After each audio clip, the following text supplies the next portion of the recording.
qu'on a son diplôme récemment, ça veut dire qu'on a la connaissance, puisqu'elle sort de ses études. Moi, mon diplôme, il date. Donc, je vais quand même essayer de puiser dans mes souvenirs. Alors voilà, j'ai demandé de changer le titre en conduite addictive et pratique sportive. Moi, je pense que cette réunion, il faut que ce soit interactif. C'est-à-dire qu'il n'y a pas un. Bon, moi, je suis capable de parler, je peux parler, mettre en route, et puis parler. Tous les deux, on peut parler. Et puis vous nous écoutez. Très bien. Mais je pense qu'on a quand même limité le plaisir qu'on peut avoir à partager. Alors, là, il faut écouter. Parce que c'est toute la base de notre discussion, de notre soirée. C'est un trouble caractérisé par un processus récurrent, c'est-à-dire répétitif, comprenant l'intoxication répétée, c'est-à-dire l'utilisation d'un produit ou du sport, par exemple, entre guillemets, répétée, c'est-à-dire plusieurs fois souvent. Puis, il y a tout un processus, progression, l'installation progressive d'une tolérance, c'est-à-dire que plus vous allez augmenter la dose, plus vous allez la tolérer. C'est-à-dire, je commencerai par boire un verre de vin, et quand je vais m'en mettre 8 litres par 24 heures, je serai extra. Parce que je l'ai connu, puisque j'ai soigné de l'alcool.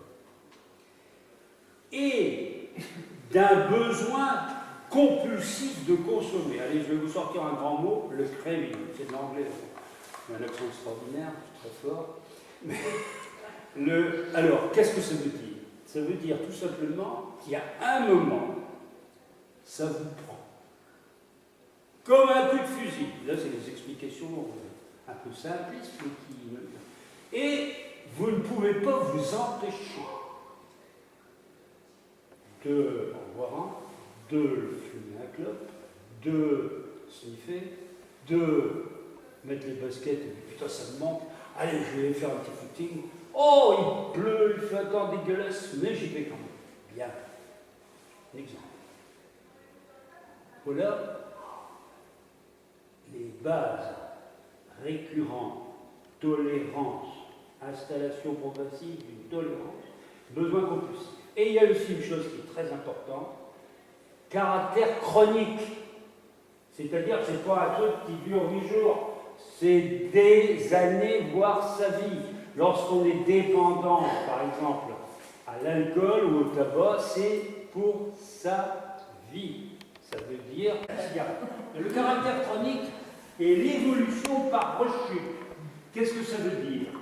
Ça veut dire que, si vous voulez, c'est chronique, donc c'est une maladie chronique, comme une bronchite chronique, celui qui tous les matins il tousse et crache, et qui est essoufflé quand il a fumé ses 2 paquets de cigarettes par jour, il a une bronchopneumopathie, allez, je vais vous en mettre un peu dans la vue, mais chronique obstructive, qu'on appelle une BPCO, c'est une maladie chronique par définition. Tu as appris ça dans Donc ceux-là, ils vont faire des infections répétitives. Alors ça évolue par rechute. Qu'est-ce que ça veut dire? Ça veut dire que quand vous vous arrêtez, c'est pas gagné. Je suis pas le meilleur, je suis le plus beau, je suis le plus fort, jamais. Moi je te le dis, j'y remettrai mon nez. Tiens. Personne n'est plus fort. L'empêche de se contracter. Bon, un truc de fou, quoi. Hein, mais il avait au départ, ça allait nettement mieux parce qu'il avait un machin-là. Hein, c'est comme les chaussettes que mon copain il porte.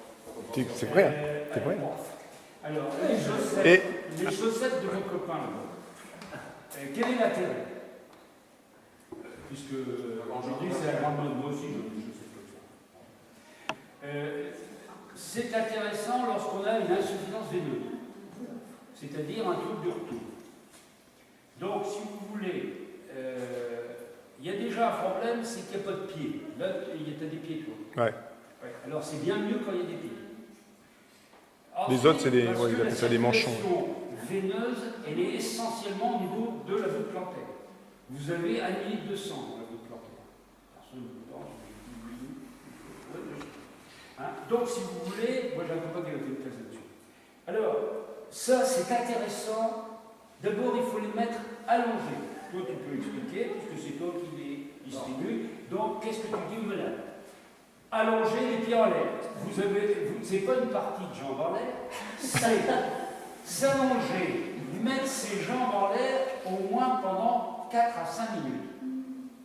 Et ensuite, les enfiler avant de mettre sa jambe comme ça. Pourquoi? Parce que quand vous les mettez jambes basses, vous gonflez tout le système veineux profond et superficiel, et vous comprimez avec le truc infâme, et donc vous empêchez la circulation veineuse. Vous avez tout l'effet contraire de l'effet recherché. Alors, l'astuce, c'est de les mettre, mon copain qui est un compétiteur, quand il rentre à sa maison, pour favoriser la récupération. Vous savez qu'ici on parle de récupération active. C'est-à-dire que quand vous avez fini la course, il faut aller courir pour le retour au calme et moins d'acide lactique. Ça fait partie un petit peu, puisque tu vas améliorer le retour veineux. Oui, pardon. Et psychologie. Est-ce que vous avez des questions à poser? Allez-y. Oui, tu parlais dans la personne qui va se blesser, etc. Mais il n'y en a pas qui éprouvent le besoin de, quelque part, c'est souvent les mêmes qu'on retrouve au départ d'une course avec des pansements partout, quoi. Oui. Et au final, leur course, ça se passe très bien, mais s'ils n'ont pas leur tas de pansements ou leur tas de produits à côté, ils ne se sentent pas capables d'aller jusqu'au bout. Alors, je t'ai expliqué. Oui, non, ouais, quand je dis pansement, c'est ça, hein, c'est pommade, ou alors c'est des vitamines, ou c'est des je sais pas quoi, ou c'est... C'est pour ça que je t'ai expliqué l'histoire vécue, puisque j'étais dans la course, de ce monsieur qui faisait le marathon en relais sur un LV avec son pansement. Si tu veux, il a pris le départ parce qu'il avait mis un élastoplast qui ne servait à rien, qui était au contraire négatif, et qu'il a dû arracher vers le 30e kilomètre ou le 25e parce qu'il n'en pouvait plus. Hein. Donc, si tu veux, psychologiquement, les gars, ils ont besoin d'être rassurés. Ils sont rassurés par une pommade, ils sont rassurés par un pansement, par un médecin gentil, sportif, qui écoute et qui accepte de répondre correctement quand on lui pose une question et qui va donc